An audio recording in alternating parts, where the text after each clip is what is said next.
este tema pues tu fundamento en los seminarios de investigación que hemos realizado y sobre todo en el que tenemos que tener muy consciente de que trabajamos con el patrimonio cultural y que esto está protegido por la Ley Federal de 1972 y pues algo que debemos aplicar constantemente en el quehacer arqueológico. México es uno de los países más ricos en el mundo en cuanto a riqueza natural y cultural se refiere.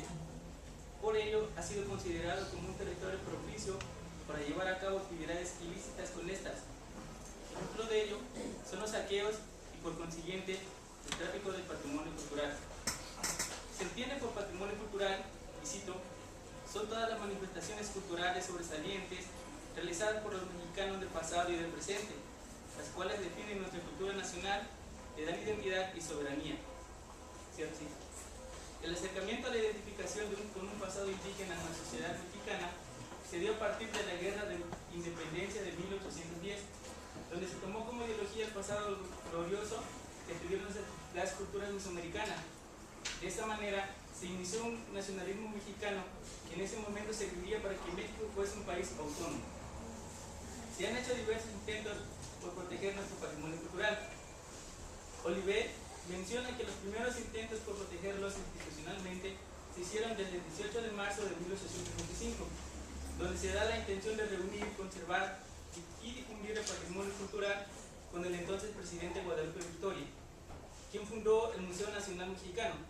Posteriormente, el 11 de mayo de 1897, se publica la Ley sobre Monumentos Arqueológicos, donde se menciona que los monumentos arqueológicos son propiedad de la nación. En 1906, Porfirio Díaz inicia en cierta manera la investigación de los monumentos arqueológicos, pero con un enfoque hacia los intereses políticos, pues las investigaciones estaban al servicio del presidente, quien en ese entonces se proponía celebrar las fiestas del primer centenario de la independencia de México y sobre todo consagrar su personalidad. Es con estos hechos donde se inicia una asimilación de la arqueología con la función de apoyar al Estado en la creación de una ideología y justificación pública del nacionalismo. Los resultados fueron los conocidos trabajos de excavación por el llamado arqueólogo del Porfiriato, don Leopoldo Batres, quien reconstruyó la pirámide del Sol de una forma imaginativa y espectacular, con las consecuencias que de una forma u otra afectaría la estructura para las futuras investigaciones realizadas. El 3 de enero de 1939 se funda el Instituto Nacional de Antropología e Historia y posteriormente se crea la Ley Federal sobre Monumentos y Zonas Arqueológicos, Artísticos e Históricos que nos rige actualmente, la cual fue aprobada el 6 de mayo de 1972 y entró en vigor en 1975. Esta ley tuvo un origen político, con una noción de propiedad del patrimonio.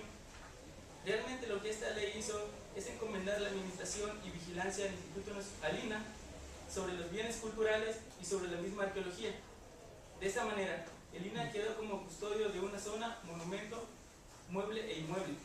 Esta ley le facultó para determinar los términos y condiciones de las investigaciones, qué se debe hacer y qué no se debe hacer. Todo esto para que de esta manera se pueda llevar a cabo una mejor investigación científica del patrimonio cultural. Aunque esta organización actualmente no cuenta con el equipo humano suficiente para el cuidado de todo el patrimonio cultural que tenemos en México.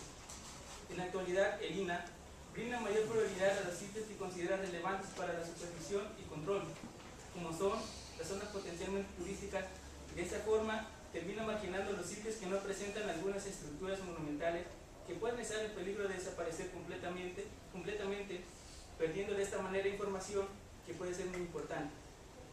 Vemos cómo claramente aún se mantiene la idea que se tenía en los inicios de la ciencia en México, el darle mayor prioridad a los sitios que presentan estructuras monumentales para que la arqueología apoye al gobierno en el reforzamiento de la ideología de un nacionalismo.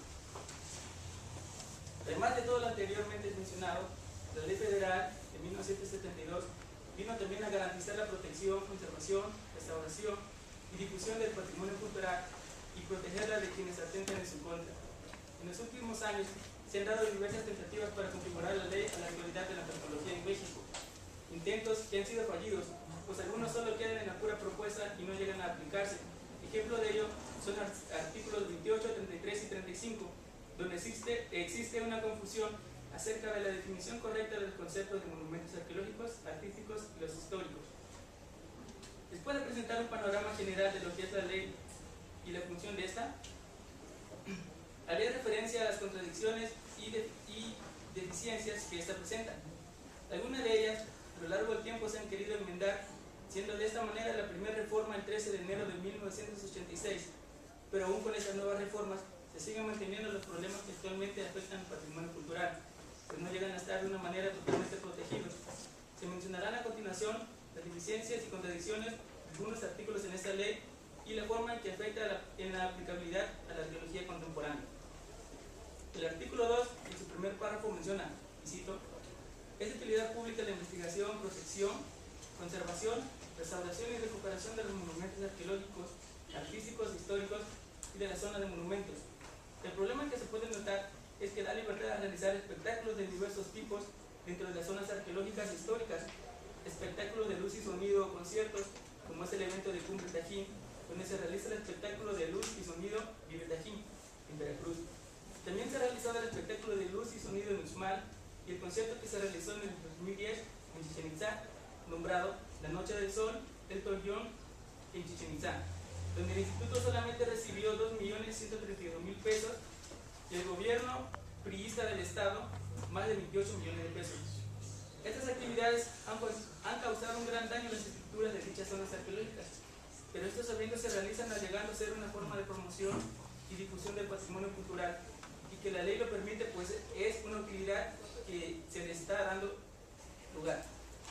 Al mencionar que es de utilidad pública, o sea, que cualquiera puede desarrollar las actividades de rescate, investigación, etc., se contradice con el artículo 47, donde sanciona al que realice dichas actividades sin autorización del INAH, o el artículo 30, donde menciona que únicamente el INAH y las instituciones de solvencia moral llevarán a cabo dichas actividades. Entonces surge la pregunta: ¿el patrimonio es privado o público? Lo que se puede notar en este artículo es que se presta para una mala interpretación de la palabra utilidad, pensando que puede ser usada en cualquier momento y forma, ya sea por alguna persona o empresa privada. Se necesita tener una redacción más precisa para que no se preste este tipo de confusiones y graves problemas. El artículo 16 del segundo párrafo menciona, cito: se prohíbe la exportación de monumentos arqueológicos salvo canjes o donativos a gobiernos o instituciones científicas extranjeras por acuerdo del presidente de la República. Entonces, ¿se podría esto definir como una forma legal de exportar el material arqueológico? ¿O se prohíbe o no?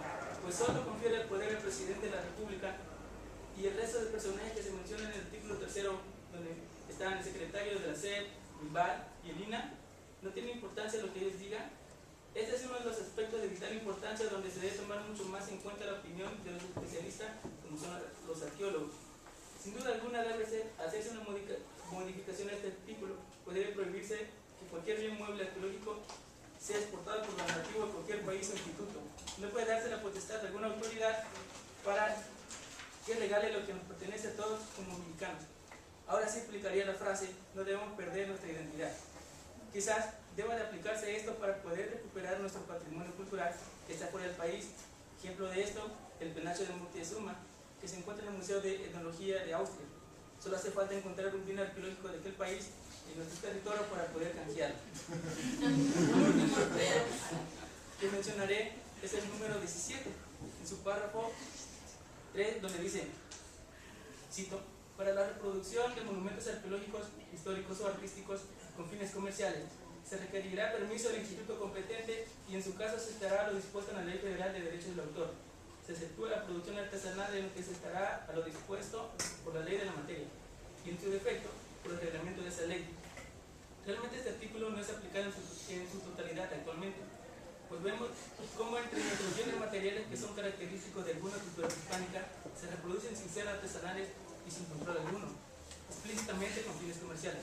Un ejemplo de esto son las empresas transnacionales que fabrican algunos de los recuerdos que se venden en las afueras o incluso dentro de las zonas arqueológicas. Estos objetos en algunas de sus partes contienen insignia made in China o in China. Asimismo, las personas que dentro de la misma zona arqueológica como Chichén Itzá ofrecen al turista alguna pieza arqueológica original que han encontrado y la venden por algunos dólares o pesos. No estoy en contra de las personas que realizan estas ventas por la falta de empleo que hay en el país, pues por la falta de empleo que hay en el país se ven en la necesidad de vender estas cosas con tal de obtener algún ingreso con el cual poder alimentarse. Pero ante todos los problemas vistos en este artículo, antes de realizar una actualización a la Ley Federal para la Protección del Patrimonio Cultural, esto debe de iniciarse mejorando la educación y sobre todo promover la importancia del mismo. Hay que realizar una concientización hacia las personas y sobre todo a los niños, que son los que lo heredarán. De esta manera se llegará a conocer de una mejor manera el patrimonio cultural que tenemos en el país, y así se puede asumir una actitud de respeto y preservación, ya que es algo que tenemos desde la época prehispánica y que actualmente se encuentra en peligro por las afectaciones constantes a las que se le han sometido.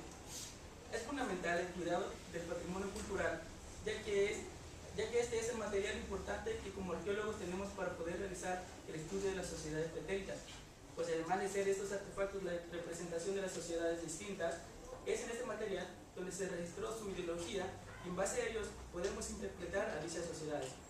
Para finalizar, es necesario mencionar que no estoy en contra de las instituciones oficiales, sino que el objetivo principal del tema es el de realizar una reflexión sobre las deficiencias y contradicciones de la ley federal y la situación que atraviesa al aplicarlo en la arqueología mexicana. Por ende, es